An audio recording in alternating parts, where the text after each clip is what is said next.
चलो हेडिंग क्या लिखा है? वैद्युत ध्रुव के कारण विद्युत विभव। जैसे हमने इससे पहले भी फर्स्ट चैप्टर में पढ़ा था, विद्युत क्षेत्र के, विद्युत ध्रुव के कारण विद्युत क्षेत्र की तीव्रता, एक अक्षीय स्थिति में और एक निरक्षीय स्थिति में। वैसे ही विद्युत ध्रुव के कारण हमें विद्युत क्षेत्र की तीव्रता नहीं निकालनी है, क्या निकालनी है? विद्युत विभव निकालनी है। वैसे ही एक अक्षीय स्थिति में, एक निरक्षीय स्थिति में। ये वाला विभव वाला पोर्शन जो होता है ना, वो आसान होता है करना, बहुत आसान। जिसने विद्युत क्षेत्र की तीव्रता नहीं भी पढ़ी है वो भी ऐसे कर लेगा बड़े आसानी से। वो एक दिन में एक हो पाता था, अक्षीय स्थिति के लिए 1 घंटा लगता था, फिर निरक्षीय स्थिति के लिए 1 घंटा लगता था, बहुत समय लगता था। ये बहुत आसानी से 1 घंटे में दोनों डेरिवेशन निपट जाएंगे, अक्षीय भी निरक्षीय भी। वो इसलिए क्योंकि विद्युत क्षेत्र जो होता है, विद्युत क्षेत्र की तीव्रता जब हमने निकाला था वो एक क्या था? सदिश के लिए था, ठीक है, वो सदिश स्थिति में था। जबकि विद्युत विभव जो होता है वो सदिश राशि नहीं होती है, विद्युत विभव कैसी राशि होती है? अदिश। तो पिछले बार हमें काफी ध्यान देके करना पड़ा था डेरिवेशन, उसमें हमने साइन कॉस भी, मतलब ट्रिग्नोमेट्रिक फंक्शन भी यूज किया था डिटेल में। इसमें अदिश राशि है, इसमें हम सिंपली जोड़ेंगे। पिछले बार हम सदिश रूप में जोड़ते थे, इसमें कोई टेंशन नहीं है, इसमें सिंपली जोड़ेंगे, आसान डेरिवेशन है। तो सबसे पहले किस स्थिति में निकाल रहे हैं हम विद्युत क्षेत्र की तीव्रता? पहले कौन सी स्थिति आती है? अक्षीय स्थिति में। नंबर 1 अक्षीय स्थिति में, स्थिति में हेडिंग लिख दो, इसी में जो आपने हेडिंग लिखा है उसी में लिखो, ए अक्षीय स्थिति में विद्युत क्षेत्र की तीव्रता हम निकाल रहे हैं एट एक्सियल पॉइंट, सॉरी विद्युत विभव निकाल रहे हैं, विद्युत क्षेत्र की तीव्रता नहीं, विभव निकाल रहे हैं अक्षीय स्थिति में।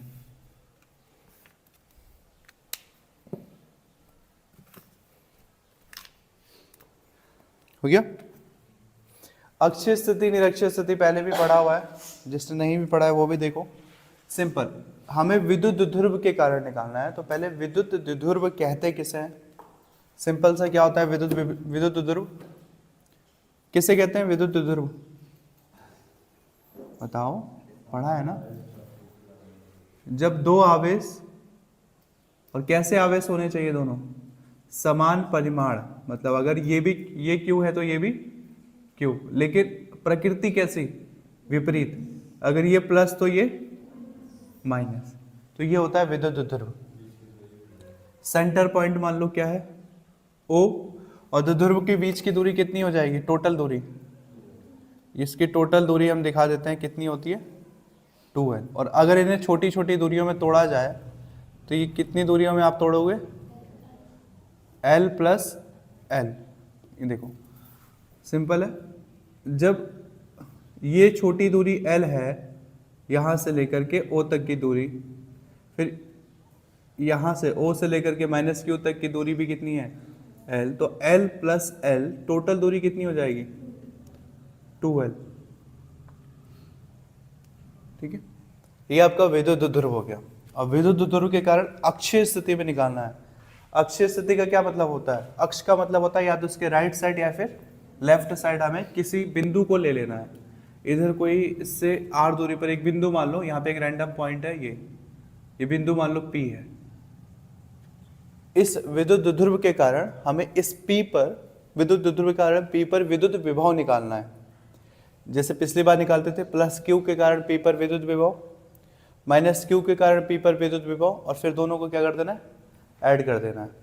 ओके, सिंपल है। तो सपोज करो पिछले बार की तरह O से P के बीच की दूरी कितनी है?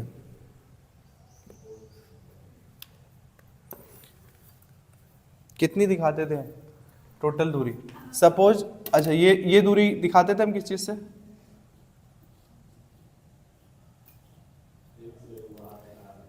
O से P तक की दूरी कितनी दिखाते थे हम? सेंटर से, सपोज करो इस सेंटर पॉइंट से P तक की दूरी है आपकी, ये सेंटर पॉइंट से P तक की दूरी हमारी कितनी है? R है, R। यही हुआ था। तो क्या है? विद्युत ध्रुव है। विद्युत ध्रुव किसे कहते हैं? जब दो आवेश हो, प्लस के और माइनस के, और एक दूसरे से कितनी दूरी पर स्थित हो? 2L। ये एक बहुत अल्प दूरी होती है, 2l पर स्थित होते हैं, इसे विद्युत ध्रुव कहते हैं।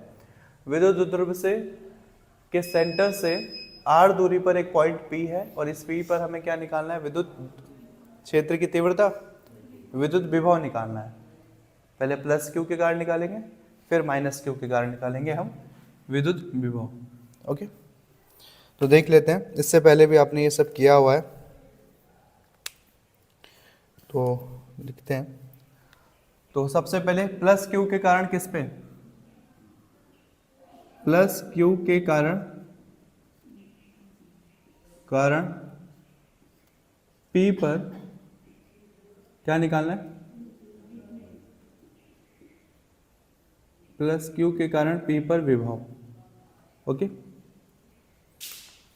विभव का फॉर्मूला हमने कल क्या निकाला है, उसी फॉर्मूले को लेके चलेंगे। V बराबर 1/4 पाई एप्सिलॉन 0 को क्या लिख सकते हैं, K Q अपॉन R। इसमें एक ही आवेश था और एक ही दूरी थी, ये सिंपल, R मतलब दूरी। प्लस Q के कारण P पर विभव, तो विभव, दो विभव आएगा, पहले प्लस के कारण फिर माइनस के कारण। जो पहला विभव है उसको 1 से दिखा देते हैं।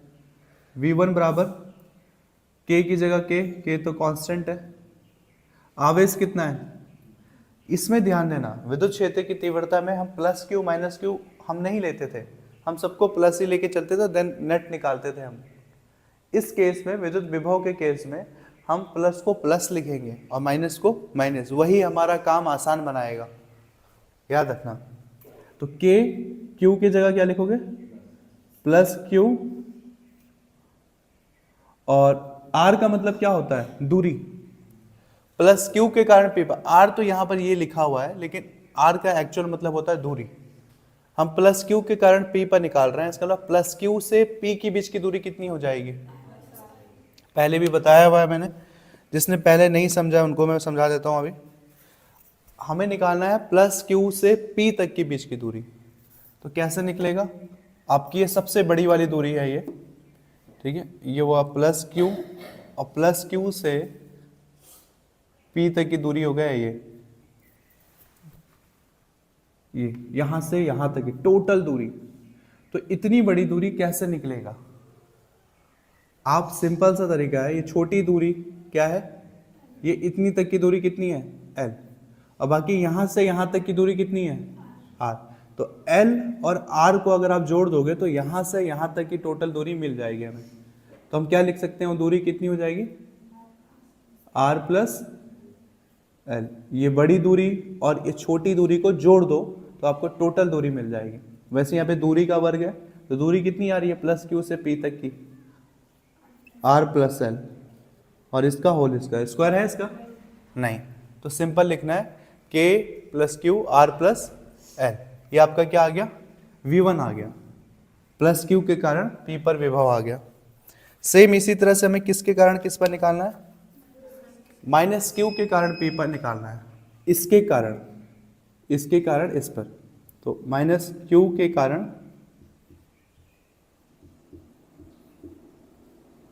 P पर विभव। अगर ये वाला पूछ दिया गया ना, अक्षय स्थिति निरक्षीय स्थिति में, तो आपकी लॉटरी लग गई है, समझो, बहुत आसान होता है ये, माइनस क्यू के कारण विभव। फिर फॉर्मूला वही, इसको वोल्टेज 1 तो उसको क्या लिखेंगे, V2, ये था V1 तो वो हो गया V2। फॉर्मूला क्या रहेगा, K तो कांस्टेंट होता है, तो कांस्टेंट को एज इट इज। आवेश कौन सा है यहाँ पे, माइनस क्यू, तो क्या लिखेंगे, माइनस क्यू। और दूरी किसके बीच लेना है, माइनस क्यू और P, तो माइनस क्यू और P के बीच की दूरी, मतलब इतनी सी दूरी की हम बात कर रहे हैं, ये छोटी सी दो दूरी आपको यहाँ दिख रही होगी, माइनस क्यू से लेकर के P तक की दूरी। तो माइनस क्यू से P तक की दूरी कितनी हो जाएगी, इस बड़ी दूरी में से ये छोटी सी दूरी घटा दोगे तो बचेगा ये दूरी, इस R में से L घटा दोगे तो छोटी दूरी बचेगी, तो क्या हो जाएगी ये दूरी, R माइनस L। बस दूरियों का ही गेम था, बड़ी दूरी है तो प्लस कर दिया, जोड़ दिया, और छोटी दूरी है तो छोटी सी इससे तो माइनस, तो ये हो गया R माइनस L का होल स्क्वायर, स्क्वायर है नहीं, तो V1 आ गया, V2 आ गया। अब सिंपल है, कुल विभव निकालेंगे हम, ओके, अब देखो इसके कारण +1 ये निकल गया आपका, उसके कारण हम क्या निकाल सकते हैं, R plus L R minus, ठीक है। अब P पर कुल विभव दोनों के कारण क्या निकाल सकते हैं हम, P पर नेट विभव या कुल विभव, नेट विभव या लिखना चाहो तो कुल विभव, क्या कर देंगे, दोनों को ऐड कर दो, V बराबर V1 प्लस V2, जोड़ के देखो जरा क्या आ रहा है, V बराबर V1 कितना है, प्लस को मैं बाहर ही ले लेता हूँ, K Q R plus L, ये क्या आ गया V1, V2 कितना है, K माइनस Q, माइनस है ना तो इस माइनस को मैं आगे ले लूँ, K Q upon R minus, यही है। देखो V1 और V2 की वैल्यू पर पुट की है, ऊपर V1 की वैल्यू, नीचे V2 की वैल्यू, फिर ऊपर से नीचे एकदम वही वैल्यू पुट किया हुआ है। कुछ कॉमन है दोनों में, इधर भी के क्यू, दोनों साइड के क्यू है, ठीक है, के क्यू कॉमन है तो V बराबर कितना हो जाएगा, के क्यू कॉमन, ब्रैकेट में क्या बच गया 1 अपॉन R प्लस L, और इधर क्या बच गया 1 अपॉन R माइनस L, इतना सिंपल जा रहा है ये। अब सिंपल इसका अंदर से ब्रैकेट के अंदर इसको कैलकुलेट कर लो, आंसर आ जाएगा, क्रॉस मल्टीप्लाई करना है। कैसे करेंगे सॉल्व, सपोज आपने बचपन में ऐसे कुछ पढ़ा होगा 1/a माइनस 1/b, तो कैसे सॉल्व करते थे, b को ऊपर ले जाते थे, a को इधर क्रॉस मल्टीप्लाई, और नीचे क्या करते थे गुणा, एलसीएम। तो b को a के ऊपर ले जाओ, ये क्रॉस मल्टीप्लाई, b को a के ऊपर, a को b के ऊपर, और नीचे क्या कर दिया ab। यहाँ पे भी तो यही चीज करना है, r माइनस एल को इधर, r प्लस एल को उधर, और फिर नीचे क्या कर देना, दोनों का गुणा कर देना है, कर ले, ओके। ये एक ही बार में निपट जाएगा, इसलिए पहले इसको निपटा ही लेते हैं, फिर उसके बाद आप लोग उतारते रहना। v बराबर कितने वाला ऐड गया भाई, के क्यू, नीचे क्रॉस मल्टीप्लाई, देखो r माइनस एल इधर, तो बताओ क्या आएगा, इधर ब्रैकेट में r minus L, r minus L इधर, फिर बीच में किस चीज़ का चिन्ह है, माइनस का, और इधर कौन गया r प्लस एल, तो ये बीच में माइनस का चिन्ह, और ये आ गया r प्लस एल, और नीचे r plus L r minus L का गुणा, r plus L r minus L का गुणा, सिंपल। और कुछ कर सकते हो, पिछले बार स्क्वायर हुआ करता था तो हम a प्लस बी के होल स्क्वायर में खोल देते थे, a माइनस बी के होल स्क्वायर में खोल देते थे, इस बार कुछ भी नहीं करना है ही नहीं वो स्क्वायर, तो सिंपल ब्रैकेट खोलो, इनको ब्रैकेट से बाहर निकालो, r माइनस एल, तो r माइनस एल को तो r माइनस एल लिखेंगे सिंपल, लेकिन r प्लस एल के आगे किसका गुणा है, माइनस का, तो माइनस में क्या होता है, जब प्लस वाला होता है माइनस, जब माइनस हो प्लस, तो r क्या हो जाएगा माइनस r, और प्लस एल क्या हो जाएगा माइनस एल। इतनी मैथ तो आपको आती होगी कॉमन से। नीचे क्या है r plus L r minus L, क्या होगा इसका, चाहे तो उसको हम एक लाइन में कर सकते हैं। पिछले बार क्या किया था, हाँ खोल सकते हैं, पिछले बार क्या किया था हमने, ए स्क्वायर प्लस बी स्क्वायर पे खोल दिया था, या फिर लास्ट में छोड़ा था, क्या एल को नगण्य मान लिया था, वो चलो कर सकते हैं हम, यहाँ पे भी खोल सकते हैं, ए प्लस बी ए माइनस बी, तो ये हो जाएगा ए स्क्वायर माइनस बी स्क्वायर। चलो एक लाइन हम सेम करने की कोशिश कर रहे हैं, जैसे पिछले बार किया था वैसे इस बार भी, इसको एज इट इज उतारो, जब नगण्य का केस आएगा तो करेंगे। ऊपर कुछ कट रहा है, देखो ये प्लस आ रहा है और ये माइनस आर, ये क्या है माइनस एल, ये माइनस एल, तो ये तो जुड़ जाएगा माइनस माइनस वाला, के Q plus R minus R, ये क्या हो गया आपस में, इससे ये कट गया, बचा क्या ऊपर, सिर्फ ऊपर बच गया माइनस 2l, सिर्फ इतना बच गया ऊपर, -2l। नीचे क्या बच गया, r plus L, r minus L. चाहे तो हम इसको a square minus B square पे तोड़ सकते हैं, लेकिन मैं चाहता हूँ जैसे पिछला वाला क्या था सेम वैसा ही करें। ठीक है, हो गया। ठीक है, अब इससे पिछले वाले डेरिवेशन में इतना तक करके हम क्या ध्यान देते थे, हम ढूंढते थे P। विद्युत द्विध्रुव का फॉर्मूला क्या होता है, P बराबर Q इंटू, जिसने पिछला डेरिवेशन नहीं देखा है वो बस इतना ध्यान रखें कि ये P का मतलब होता है विद्युत द्विध्रुव। एक्चुअल में अपने हेडिंग में ये लिखी है, विद्युत द्विध्रुव के कारण विद्युत विभव निकालना है। तो द्विध्रुव का फॉर्मूला होता है Q इंटू 2L। तो फॉर्मूले में दिख रहा है Q और ये दिख रहा है 2L, तो हम Q इंटू 2L को एक साथ लिख दें।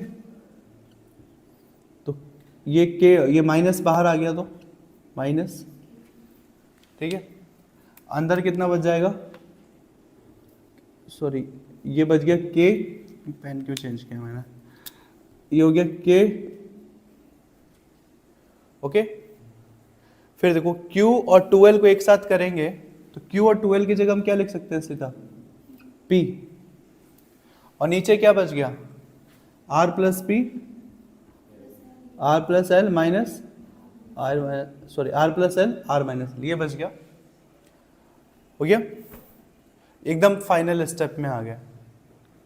ये आया कहाँ से, घर पे अगर आप देखोगे, वैसे तो जिसने पिछले वाला किया उसको पता ही होगा, चूंकि P बराबर कितना होता है, Q इंटू 2L।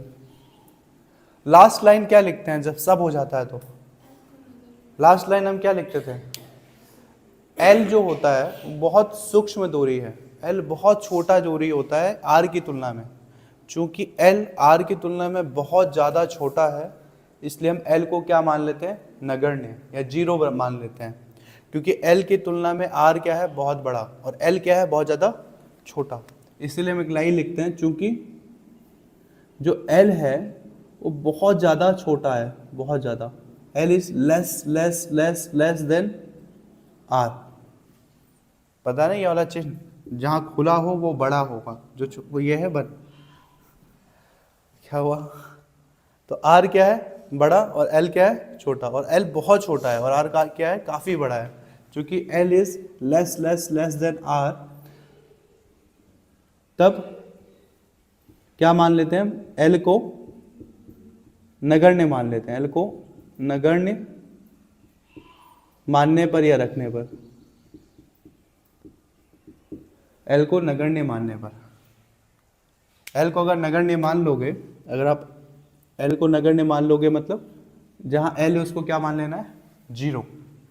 तो फाइनल लाइन क्या बच गया, V बराबर K P अपॉन, L को जीरो मानोगे तो R प्लस L, L को जीरो रखोगे तो कितना हो जाएगा, R प्लस जीरो का आंसर कितना आएगा, इधर भी R माइनस L, तो ये कितना हो जाएगा, R माइनस जीरो करोगे तब भी R, इधर भी R, इधर भी R, तो एक्चुअल में क्या बच गया, R का स्क्वायर। ठीक है, तो ये हो गया आपका आंसर, V बराबर माइनस के पी अपॉन आर स्क्वायर। ये माइनस का कोई टेंशन नहीं है आपको, अगर वो माइनस हटाना है, वो माइनस खल रहा है तो कुछ नहीं करना है, प्लस क्यू को क्या कर दो, माइनस क्यू, तो ये प्लस क्यू की जगह कर दो माइनस क्यू, और माइनस क्यू को क्या कर दो, तो ये माइनस क्यू है अगर यहाँ पे तो प्लस क्यू, बस इतना कर दो, प्लस की जगह माइनस, इसकी जगह प्लस, दोनों को क्या कर दिया हमने, जोड़ दिया। V1 क्या है, K minus Q R plus L, और प्लस V2 कितना है, K Q R minus L, यही हुआ। K Q दोनों में कॉमन है, कॉमन निकाल लिया। हम क्या करते हैं, प्लस वाले में से माइनस वाला घटाते हैं, तो प्लस वाला क्या है 1, K Q तो बाहर है, ये क्या बचा 1 अपॉन R माइनस L, तो इसको R माइनस L कर दो बस, और ये कितना बच जाएगा पीछे 1 अपॉन R प्लस L, ये सिंपल इतना बच गया। अब क्या करोगे, R माइनस L इधर आ गया, R प्लस L इधर आ गया, क्रॉस मल्टीप्लाई हुआ है ना, तो R प्लस L इधर आ जाएगा, ये हो जाएगा माइनस, फिर नीचे क्या होगा, ये तो चलो ना भी चेंज करें तो चलेगा, R प्लस L इधर है तो ये हो जाएगा R plus L minus R, और माइनस माइनस का प्लस एल, ये हो जाएगा। अब देखो सारा प्लस में कन्वर्ट हो गया, आर से आर कट गया, प्लस एल कितना बच गया, प्लस 2 एल। अब माइनस की जरूरत ही नहीं है, ठीक है। वो माइनस में भी आता आंसर तब भी ठीक है, बस ये माइनस प्लस आप ऊपर नीचे कर दो तो ये होगा। तो ध्यान रखना एग्जाम में डायग्राम बनाना और चाहते हो कि माइनस में आंसर ना आए तो पहले आप किसको लिख दो, माइनस वाला ही करना। आ गया समझ में तो करो। स्थिति देख लें, हाँ इसमें यही फायदा है, सीधा 0 हो जाएगा। तो ये अक्षीय स्थिति वाला है, मैं इसको मिटा रहा हूं। हम निरक्षीय स्थिति में विद्युत क्षेत्र की तीव्रता देख लेते हैं। देखो निरक्ष का मतलब क्या होता है, ना लेफ्ट ना राइट, कहाँ रहेगा। अक्ष का मतलब होता है या तो P लेफ्ट साइड रहेगा या राइट साइड रहेगा। निरक्ष का मतलब होगा जो P होगा, ये जो पॉइंट, ये ऊपर या नीचे रहेगा, इसको कहते हैं निरक्ष। तो पिछली बार की तरह अभी भी हमारे पास एक विद्युत द्विध्रुव है, सेम पिछली बार की तरह अभी भी हमारे पास वही वाला विद्युत द्विध्रुव है। सपोज दैट यही वाला विद्युत द्विध्रुव, क्या नाम है इसका, -q + q, centre point O, दूरी कितनी है दोनों के बीच की, 2l, और छोटी छोटी दूरियां कितनी है, ये l और l। वही द्विध्रुव है, यही चीज ही है, बस इस P को उठा करके हम यहां से हटा करके इसको ऊपर कहीं ला रहे हैं, तो उसको निरक्षीय स्थिति कहते हैं। इस P को यहां था तो अक्ष कहलाया, अब इसे अक्ष नहीं, इस O के ऊपर कहीं हम ला के रख रहे हैं P। जैसे पिछले बार O से P की बीच की दूरी कितनी थी, R, इस बार भी हम O से P की दूरी कितनी मानेंगे, R। सारी चीजें वही है, बस पोजीशन चेंज कर दिया हमने, सारी चीजें वही है, पोजीशन चेंज कर दिया, दूरी कितनी हो गई, R, सिंपल। फिर -q से P तक, चलो वो उसके बाद की काम है, फिलहाल इसको इतना छोड़ो, उसके बाद का बाद में करेंगे। किस स्थिति के लिए हम पढ़ रहे हैं विद्युत क्षेत्र की तीव्रता, ये अक्षीय स्थिति था, ये आपका B है निरक्षीय स्थिति के लिए। निरक्षीय स्थिति को आल्सो क्या कहा जाता है, याद रखना, निरक्षीय में बड़ी की बात है छोटी की है, इसको आल्सो कहा जाता है विषुवतीय स्थिति। विषुवतीय स्थिति में, ये याद रखना, कंफ्यूज मत होना। अक्षीय स्थिति को आल्सो कहा जाता है अनुदैर्घ्य स्थिति।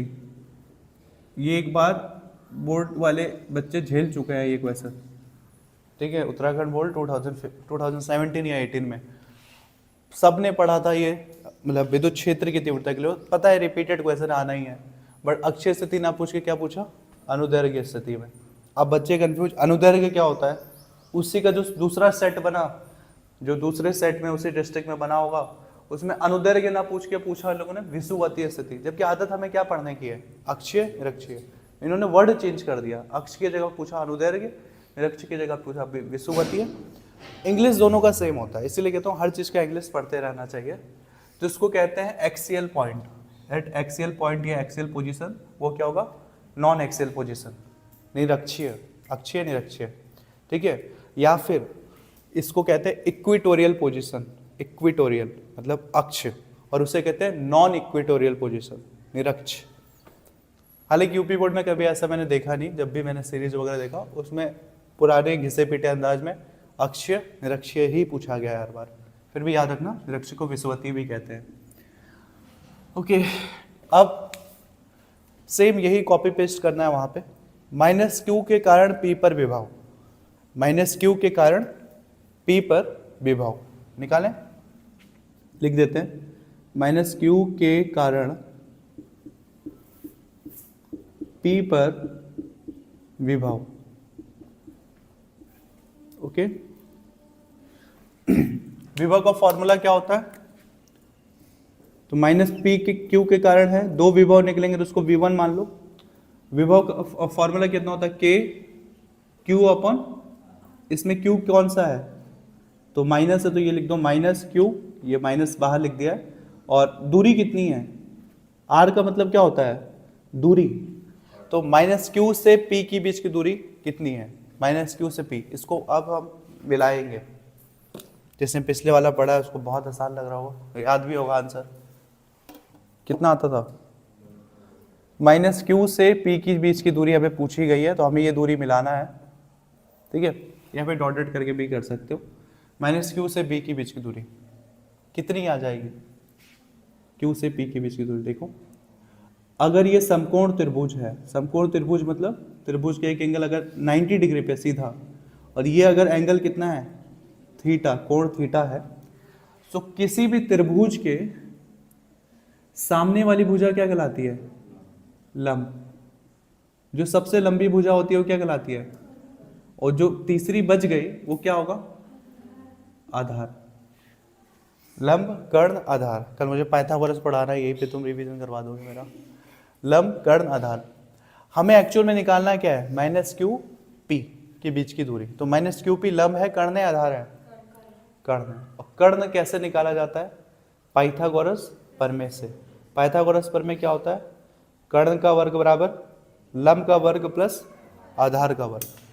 उस हिसाब से देखें तो अगर हमें कर्ण निकालना है, होता क्या है, कर्ण का वर्ग बराबर लंब का वर्ग प्लस आधार का वर्ग, शॉर्टकट में लिख रहे हैं। तो कितना हो जाएगा, कर्ण का वर्ग, लंब का वर्ग कितना है, लंब कितना है, लंब की जगह क्या है, आर का स्क्वायर, आधार कितना है, एल, तो ये हो जाएगा एल का स्क्वायर। तो ये कर्ण का वर्ग आ गया, R square plus L square. जब यहाँ से स्क्वायर हटाएंगे और सिर्फ इसको कर्ण लिखेंगे तो यहाँ क्या आ जाता है, एक जगह स्क्वायर हटता है तो दूसरी जगह क्या आ जाता है, अंडर रूट। तो यह हो गया under root are square plus L square. आपको ये सारा कैलकुलेशन बस एक बार देखना है, उसके बाद से इसको कभी नहीं याद रखना है, बस सीधा क्या याद रखना है आपको, आंसर। ये कर्ण, आधार, लंब सब हटाओ, अब सीधा याद रखो इसकी माइनस क्यू से पी की बीच की दूरी कितनी है, root are square plus L square. ये हमेशा याद रखना, root are square plus L square, ये आपकी दूरी आ गई। ओके, कैसे है ये मैंने समझा दिया, बाकी अब आगे से आपको ये सब करने की जरूरत नहीं है। तो क्या हो गया, माइनस के क्यू अपॉन दूरी, माइनस क्यू से पी की बीच की दूरी कितनी आई, root are square plus L square, ये दूरी आ गई, root are square plus L square. Minus Q के कारण पी पर विभव। अब किसके कारण निकालेंगे, प्लस क्यू के कारण, पिछले बार भी निकाला था ना प्लस क्यू के कारण पी पर, तो इस बार भी निकाल लेंगे। और इस बार निकालेंगे तो कुछ अलग आएगा कि सेम ही आएगा, देख लेते हैं। प्लस क्यू के कारण पी पर विभव, प्लस क्यू के कारण पी पर विभव। इस विभव को किस चीज से दिखा देंगे, V2 बराबर के, Q कौन सा है, प्लस वाला, तो ये हो गया K, प्लस लिखो ना लिखो चलता है बट माइनस लिखना पड़ता है, Q अपॉन दूरी, प्लस Q से P की बीच की दूरी कितनी होगी, देखो P एकदम बीचों बीच है, तो P की बीच की दूरी उतनी होगी जितनी पिछले वाली दूरी थी। देखो इस केस में भी अगर आप लोगे तो ये आपका क्या हो जाएगा, यह होगा कर्ण, ये होगा आपका लंब, ये होगा आधार।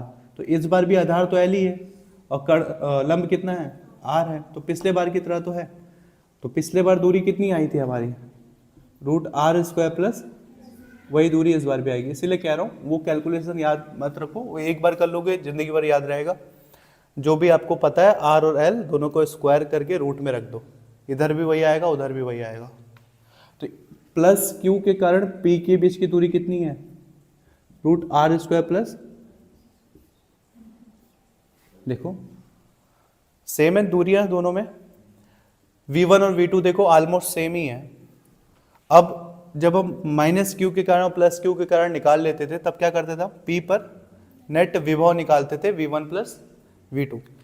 पिछली बार की तरह इसमें वो लफड़ा नहीं चाहिए, विद्युत क्षेत्र वाला आपने पिछली बार पढ़ा था ना, माइनस क्यू प्लस क्यू, ये प्लस है तो प्लस के कारण विद्युत क्षेत्र थोड़ा बाहर की तरफ निकलता था, माइनस की तरफ विद्युत क्षेत्र कहाँ की तरफ आता था, अंदर, तब हम एक बीच की स्थिति निकालते थे हम E1 cos थीटा।